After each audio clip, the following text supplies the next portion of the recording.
মাস 10 দিন গর্ভে ধরে প্রসব যন্ত্রণা সহ্য করে, 10 মাস 10 দিন গর্ভে ধরে প্রসব যন্ত্রণা সহ্য করে করেছেন যে মা জন্মদান।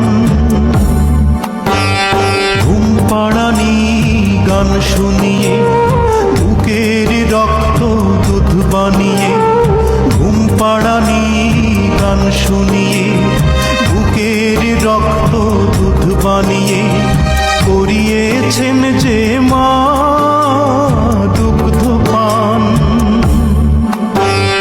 যে মা ছিল বাড়ির রানী সে মা